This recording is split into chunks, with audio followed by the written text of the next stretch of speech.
Hello everyone, स्वागत है आप सबको आपके अपने YouTube channel world of biology में। तो आज हम इस वीडियो में डिस्कस करेंगे ह्यूमन डिजीज़ के बारे में, मानव रोग। इस वीडियो को कंप्लीट करते हुए हम लोग नेक्स्ट वीडियो में इसके एमसीक्यूज़ प्रैक्टिस करेंगे। तो शुरू करते हैं वीडियो को। मानव रोग, ह्यूमन डिजीज़। स्वास्थ्य का अभिप्राय मात्र रोग की अनुपस्थिति अथवा शारीरिक स्वास्थ्य नहीं है। इसे हम शारीरिक, मानसिक और सामाजिक स्वास्थ्य के रूप में परिभाषित कर सकते हैं।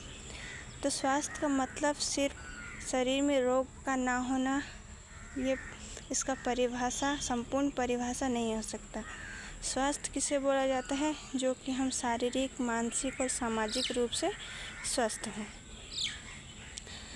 जब लोग स्वस्थ रहते हैं तब कार्य करने में अधिक सक्षम होते हैं, जिससे उत्पादकता बढ़ती है और आर्थिक संपन्नता आती है। तो अगर लोग स्वस्थ रहते हैं तो उनको कार्य करने में कोई असुविधा नहीं होती है और स्वस्थ होने के कारण कार्य में रुचि मिलती है, जिससे उत्पादकता बढ़ती है और आर्थिक संपन्नता भी आती है।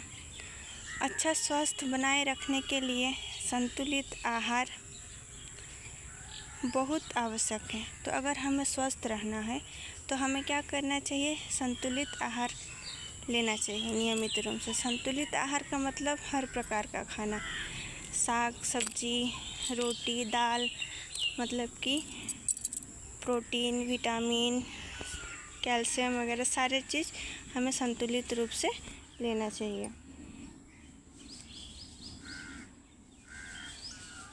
परंतु जब शरीर के एक या अधिक अंगों के प्रक्रियाओं पर प्रतिकूल प्रभाव पड़ता है और विभिन्न प्रकार के लक्षण प्रकट होने लगते हैं, तब हम कहते हैं कि हम स्वस्थ नहीं हैं, अर्थात हमें रोग हो गया है।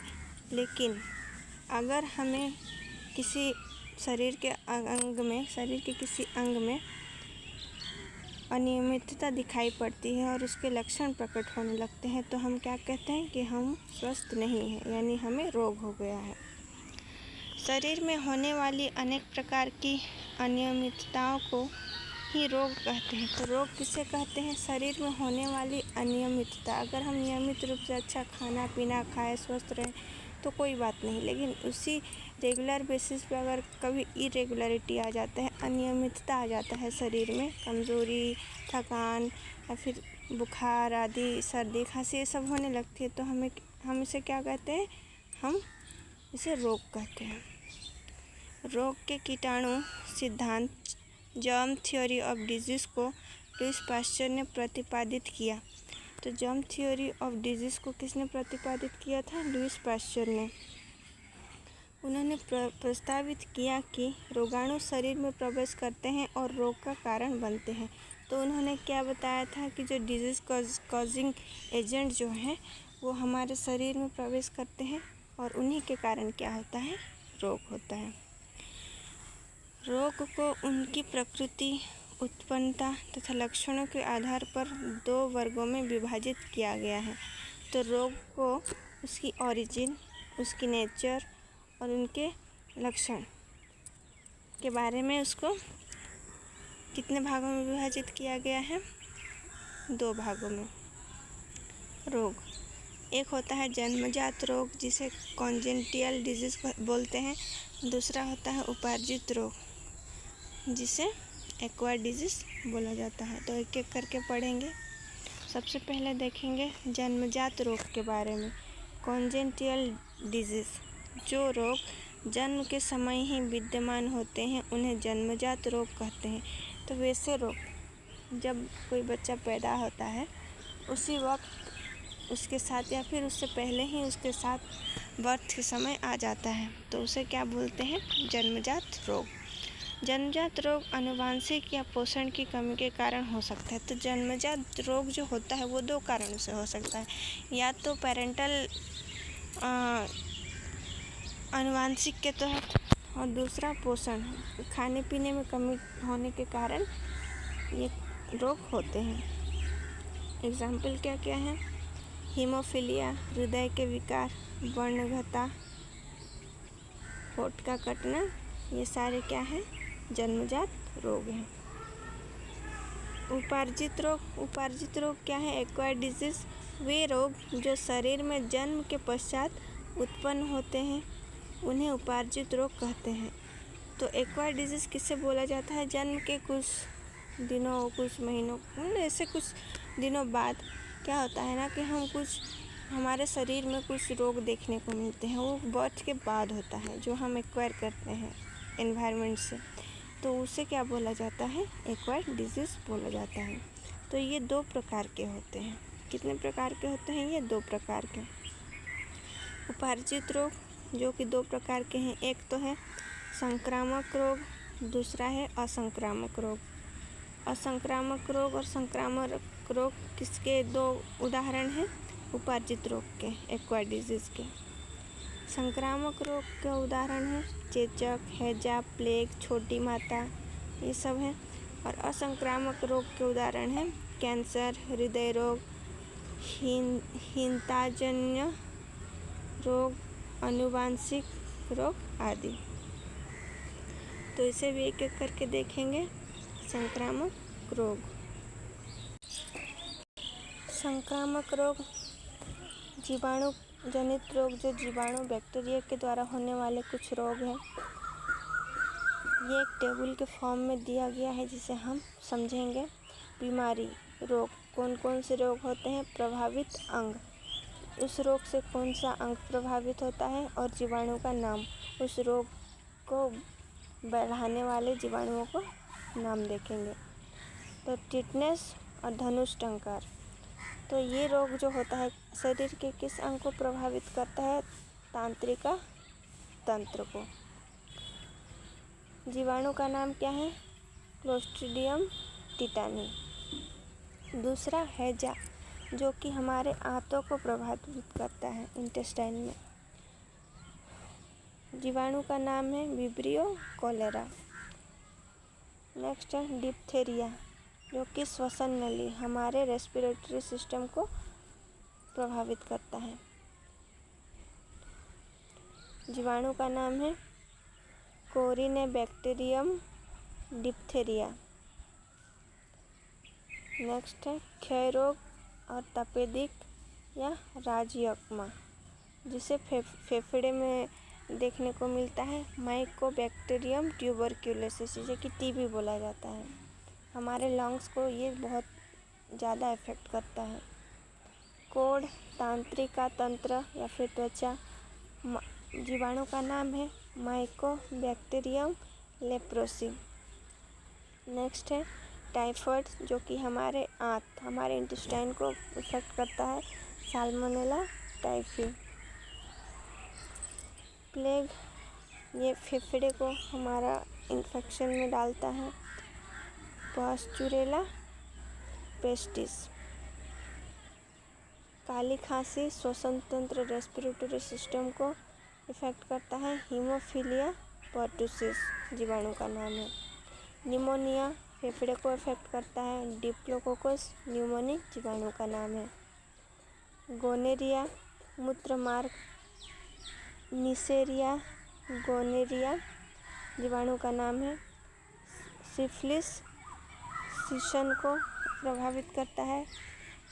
ट्रेपोनेमा पैलिडम, ट्रेकोमा, आँख को अफेक्ट करता है। क्लोमाइडिया ट्रेकोमेटिस, जीवाणु का नाम है। कुछ विषाणु जनित रोग देखेंगे, वायरस के द्वारा होने वाले रोग। बीमारी, रोग का नाम, प्रभावित अंग और विषाणु का नाम। एड्स, प्रतिरक्षा प्रणाली, WBC, ये हमारे सेल ब्लड में जो होते हैं, ब्लड में रहने वाले वाइट ब्लड सेल्स को क्या करते हैं? प्रभावित करते हैं। विषाणु का नाम है HIV वायरस। डेंगू ज्वर संपूर्ण शरीर, खासकर सिर, आँख और जोड़ों को प्रभावित करता है। जब डेंगू बीमार होता है तो हमारे संपूर्ण शरीर को इफेक्ट करता है, खासकर आँख और जोड़ों को। एडिस एजिप्ट वायरस, पोलियो, गला और नाड़ी। पोलियो में आप देखोगे अक्सर गला या फिर नाड़ी या फिर बच्चा कुछ विकलांग तरह का हो जाता है, तो पोलियो माइलेसिस इसका विषाणु का नाम है। नेक्स्ट, इन्फ्लुएंजा संपूर्ण शरीर को प्रभावित करते हैं। इन्फ्लुएंजा वायरस इसका विषाणु का नाम है। चेचक संपूर्ण शरीर को प्रभावित करता है। वेरियोला वायरस, रूबियोला विषाणु बोला जाता है इसे। छोटी माता जिसे स्मॉल पॉक्स बोलते हैं, संपूर्ण शरीर को इफेक्ट करता है। देखोगे आप छोटे छोटे रेड रेड कलर के कुछ दाने निकल आते हैं शरीर में, उसे बोलते हैं छोटी माता। वेरिसेला वायरस से होता है। खसरा संपूर्ण शरीर, खसरा होने पर शरीर में बहुत सारा जोर की खुजली होता है, हमेशा खुजली होने लगता है। इसके वायरस का नाम है मोरबीली वायरस। रेबीज तंत्रिका तंत्र और मस्तिष्क, रेवडो वायरस। कोविड-19 गला और फेफड़े। आपने देखा होगा 2020 में कोविड-19 का बहुत बड़ा महामारी फैल गया था, जिसमें अक्सर खांसी, जुकाम, सर्दी ये सारे लक्षण देखने को मिलते थे। तो ये आपका गला और फेफड़े को बहुत ज़्यादा इफेक्ट करता है। तो इसका जो एंटीवायरस निकाला गया था उसे SARS-CoV-2 बोला जाता है। पित्त ज्वर हृदय, यकृत और गुर्दा को इफेक्ट करता है। एडिस एजिप्टी इसका वायरस का नाम है। चिकनगुनिया जोड़ों में तीव्र दर्द, त्वचा पर लाल चकत्ते। तो चिकनगुनिया में क्या होता है, जोड़ों में दर्द होता है बहुत और त्वचा पे लाल लाल चकत्ते निकल आते हैं। इसके विषाणु का नाम है एडिस एजिप्टी। मच्छर के काटने पर चिकनगुनिया होता है। जापानी इंसेफेलाइटिस मस्तिष्क रीढ़ की हड्डियों पर ये इफेक्ट करती है। आर्बो वायरस क्यूलेक्स मच्छर काटने से ये होता है। स्वाइन फ्लू तेज ज्वर, उल्टी और दस्त। तो स्वाइन फ्लू होने से हमें क्या होता है, शरीर में तेज दर्द हो जाता है, उल्टी आने लगती है और बार बार लेटरिन जाने को मिलता है, जिसे दस्त बोला जाता है। तो इसका एंटीवायरस का नाम है H1N1। गलसुआ लार ग्रंथियों को ये प्रभावित करती है। तो इसका विषाणु का जो नाम है मम्प्स वायरस। कुछ फंगल डिजीज देखेंगे। कवक जनित रोग, दमा फेफड़े को इफेक्ट करता है। एस्पिरिलस फ्यूमेगेट्स इसका कवक का नाम है। एथलीट फुट त्वचा, टीनिया पेडिस कवक का नाम है। खाज त्वचा में इफेक्ट करता है। एकरस स्केबिज इसका कवक का नाम है। गंजापन बाल पे इफेक्ट करता है। आप देखोगे किसी के लड़कों या फिर लड़कियों में भी गंजापन देखने को मिलता है। ये टीनिया कैपिटिस नामक कवक से होता है। दाद त्वचा में दाद देखने को मिलता है, जो कि टाइकोफाइटन लेरुकोसम नामक कवक के द्वारा होता है। नेक्स्ट देखेंगे कुछ प्रोटोजुआ जनित रोग। मलेरिया तिल्ली एवं आरबीसी में ये इफेक्ट करता है। आरबीसी में कमी होने के कारण ये क्या होता है, मलेरिया फैलती है। प्लाज्मोडियम परजीवी के द्वारा मलेरिया होता है। पायरिया मसूड़े और दांत से खून निकल आना, इसे क्या बोलता है, पायरिया, जो कि जिंजीबेरेलिस प्रोटोजुआ के द्वारा होता है। सोने की बीमारी निद्रा रोग, जो कि मस्तिष्क को इफेक्ट करता है। ट्रिपोनोसोमा परजीवी के द्वारा होता है। इस बीमारी में अधिक समय हमें क्या होता है, नींद आने लगता है। पेचिस आंत में, स्मॉल इंटेस्टाइन में हमारे इफेक्ट होता है। एंटमीबा हिस्टोलिटिका नामक प्रोटोजुआ के द्वारा ये होता है। कालाजार अस्थि मज्जा, हमारे अस्थि मज्जा में ये इफेक्ट करता है, जिसे तिस्मेनिया डोनावानी नामक प्रोटोजुआ से होता है। इसके अलावा कुछ और संक्रामक रोग हैं जिसके बारे में हम पढ़ेंगे। तो पहला है फाइलेरिया। यह रोग बायोचेरिया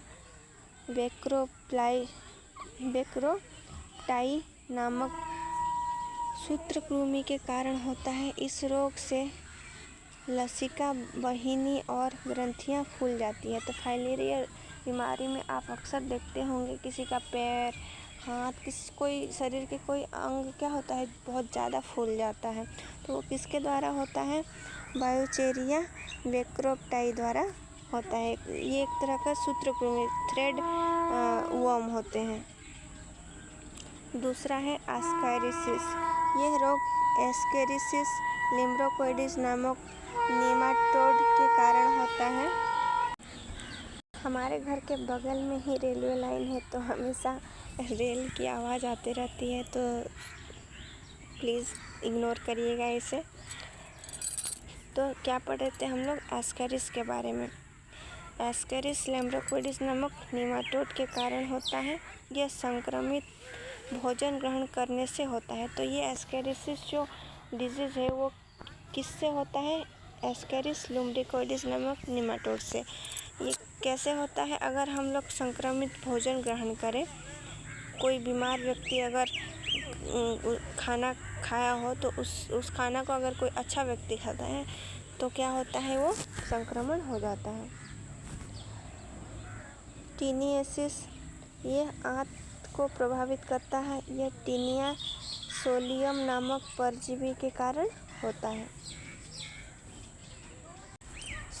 ये तो थे हमारे कुछ कम्युनिकेबल डिजीज, संक्रामक रोग। अब हम देखेंगे असंक्रामक रोग के बारे में, नॉन कम्युनिकेबल डिजीज के बारे में। असंक्रामक रोग उपार्जित रोग है, किंतु इसके अंतर्गत आने वाली बीमारियों का कारण जीव नहीं होते हैं, न ही ये बीमारियां छुआछूत से फैलती हैं। तो ये जो नॉन कम्युनिकेबल डिजीज़ है उसका कारण कोई जीव नहीं होता है, और इस बीमारी में छुआछूत होने के बावजूद भी बीमारी फैलती नहीं है, इसीलिए इसे क्या बोला जाता है? असंक्रामक रोग बोला जाता है।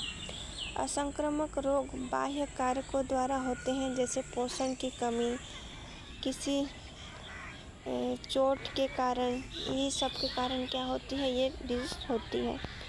असंक्रामक रोग निम्न प्रकार से हो सकते हैं, जैसे हीनताजन्य रोग, आनुवंशिक रोग तथा मानसिक रोग। ह्रासित रोग, डिजेनरेटिव डिजीज। इसके अंतर्गत कैंसर, मधुमेह, गठिया, हृदयाघात आदि रोग आते हैं। तो सबसे पहले पढ़ेंगे कैंसर के बारे में। कैंसर एक ऐसा रोग है जिसमें शरीर के किसी भाग में स्थित कोशिका में अनियमित वृद्धि होती है। इससे कोशिकाएं विभाजन होकर अनियमित रूप से बढ़ती जाती है और ट्यूमर बन जाती है। तो कैंसर किस तरह का रोग है? अगर शरीर के किसी अंग में कोई सेल अगर कंटिन्यूसली डिवाइड होते जाएगा तो वो बढ़ कर के क्या हो जाता है? ट्यूमर में कन्वर्ट हो जाता है। तो इसी को क्या बोलते हैं? कैंसर। कैंसर सामान्यतः यकृत एवं मस्तिष्क में नहीं होता, क्योंकि वयस्कावस्था में इनकी कोशिकाओं में विभाजन की क्षमता नहीं पाई जाती। यह यकृत और मस्तिष्क में उतना नहीं होता। कैंसर के कुल 4 प्रकार होते हैं: कार्सिनोमास, सार्कोमास, ल्यूकेमियास तथा लिम्फोमास। ये 4 प्रकार के होते हैं कैंसर। कैंसर उन सभी अंगों में हो सकता है जिसकी कोशिकाएं विभाजित होने की क्षमता में युक्त होती है। तो कोशिका उन्हीं सेल में होगा जो सेल कंटिन्यूसली डिवीजन होने में सक्षम होंगे। दूसरा होता है हृदयाघात, हार्ट अटैक। कभी कभी उच्च तनाव, मोटापा, वसायुक्त भोजन के सेवन से हृदय को शुद्ध रक्त की आपूर्ति नहीं हो पाती तथा हृदय स्पंदन रुक जाता है। तो हार्ट अटैक किसे बोलते हैं? अचानक हार्ट अटैक कैसे आता है? अगर हम कभी कभी बहुत ज़्यादा स्ट्रेस ले लेते हैं या फिर बहुत ज़्यादा मोटापा हो जाता है, फैट युक्त खाना ज़्यादा खाते हैं, तो उसके कारण क्या होता है ना कि शरीर में प्योर ब्लड हार्ट तक नहीं पहुंच पाता बहुत अच्छी तरह से, और उसका जो हार्ट बीट है वो रुक जाता है, तो उसे ही क्या बोला जाता है, हार्ट अटैक।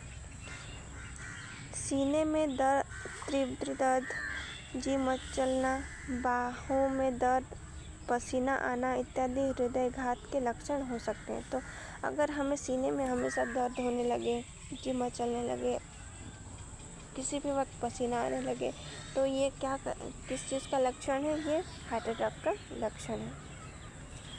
तीसरा है मधुमेह, डायबिटीज़। डायबिटीज़ ऐसी अवस्था है जिसमें अग्नाशय की कोशिकाएं इंसुलिन हार्मोन बनाना बंद कर देती है। तो इसमें क्या होता है, इंसुलिन नहीं बन पाती।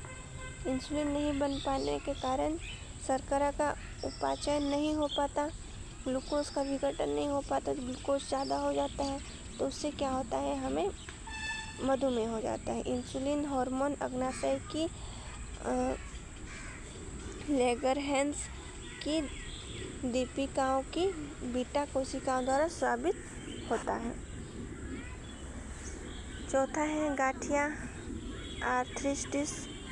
इसे बात रोग के नाम से भी जाना जाता है। इस रोग में शरीर के विभिन्न जोड़ों में दर्द रहता है। आर्थराइटिस में क्या होता है, शरीर के जहाँ पर भी जॉइंट हो उस जॉइंट में हमेशा दर्द होना, इसे क्या बोला जाता है, गठिया रोग, आर्थराइटिस। एलर्जी कुछ बाहरी पदार्थ जैसे दूध, धूल, धुआं, प्रदूषण आदि के प्रति शरीर की संवेदनशील से होती है।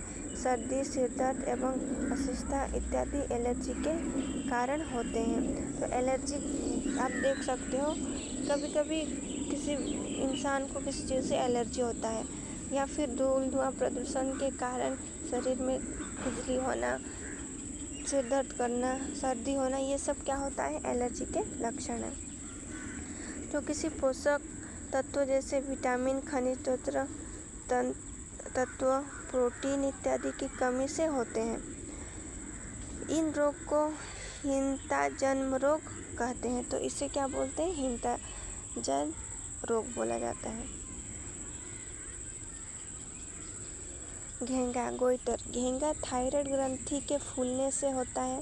थायराइड ग्रंथि तितली के आकार की गर्दन के आधार पर कंठ से नीचे स्थित होती है। घेंगा रोग आहार में आयोडीन की कमी से होता है। तो घेंगा गोइटर बीमारी है वो क्या, गले को में हमेशा होता है, थायराइड ग्लैंड में। थायराइड में अगर हमें कैल्शियम, आयोडीन की कमी हो जाती है तो क्या होता है, गोइटर बीमारी होता है। एनीमिया, रुधिर ब्लड में लाल रुधिर कणिकाओं या हीमोग्लोबिन की कमी को एनीमिया रोग कहते हैं। अगर आरबीसी में हीमोग्लोबिन की मात्रा कम हो जाए तो वो क्या कहलाता है, एनीमिया डिजीज कहलाता है। मैरेस्मस, यह रोग मानव शरीर में प्रोटीन की कमी से हो जाता है। इस रोग से बच्चे अधिक प्रभावित होते हैं। रोगी कमज़ोर एवं दुबला पतला हो जाता है। त्वचा पर झुर्रियाँ पड़ जाती हैं। आप देखे होंगे कई बच्चे बहुत दुबले पतले होते हैं और शरीर सिकुड़ जाता है, एकदम झुर्रियाँ पड़ जाते हैं। तो ये किसके कारण होता है, प्रोटीन की कमी के कारण। खाने पीने में लापरवाही, प्रोटीन की कमी हो जाती है, तो ये इस तरह का रोग होता है और ये अधिकतर बच्चों को प्रभावित करता है। क्वासियोकर, रोगी के रक्त के प्लाज्मा में प्रोटीन की कमी हो जाती है, त्वचा सूखकर पपड़ी हो जाती है, यकृत का क्षय हो जाता है। तो क्वासियोकर बीमारी में शरीर में क्या होती है, प्लाज्मा जो है, शरीर के ब्लड में जो प्लाज्मा होती है उसमें प्रोटीन की कमी होने के कारण त्वचा सूखकर पपड़ी हो जाता है और यकृत में इसका क्षय हो जाता है।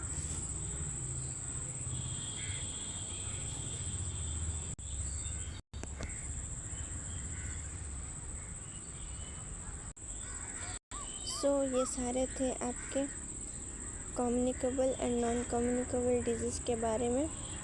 नेक्स्ट वीडियो में हम देखेंगे इसके MCQs।